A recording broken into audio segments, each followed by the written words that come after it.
मुबारक भी मस्जिद खैफ के अंदर है। ये मस्जिद भी पूरा साल बंद रहती है।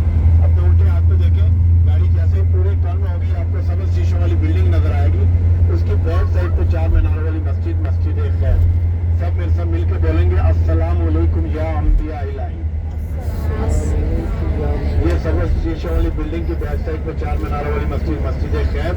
इससे आगे देखें जहाँ पे 4 ब्रिज बने हुए नजर आ रहे हैं, 4 पुल बने हुए हैं, आ रहे हैं सबको नजर। उसके ऊपर सफेद रंग की बड़ी सारी छतरी नजर आ रही है। इसके नीचे देखें जहाँ पे अंधेरा नजर आ रहा है, यहाँ पे बड़े बड़े सेतून है, बड़ी बड़ी दीवार बनी हुई है। इसे शैतान जमरात कहते हैं। यहाँ पे हाजी लोग रमी करने आते हैं, कंकरियां मारने आते हैं। यार हमें भी 4 छतरियां पकड़ा दे इसको। एक छतरी नजर आ रही है, 2 इसके पीछे, 3 शैतान। हर कंकरी अल्लाह अकबर कहकर पाई जाती है। आपके सीधे हाथ में मीना के खैमों का खूबसूरत मंजर, दूर तक मीना के खैमे देख सकते हैं। मीना पूरा साल अपनी इस हालत में रहता है। मीना पूरा साल अपने मेहमानों के लिए इसी तरह सजा रहता है। तो दुआ करें अल्लाह ताला इसी साल हज करने की तौफीक अता फरमाए। तो इन्हीं खैमों में से एक खैमा आपका भी होगा।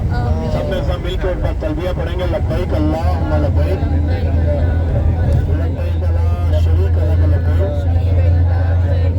इन्नल हम्दा वन निअमता लक वल मुल्क ला शरीक लक। अभी गाड़ी मस्जिद जोराना की तरफ जाएगी, जहाँ से आपने एहराम बांधना है, उम्रे की नियत करनी है।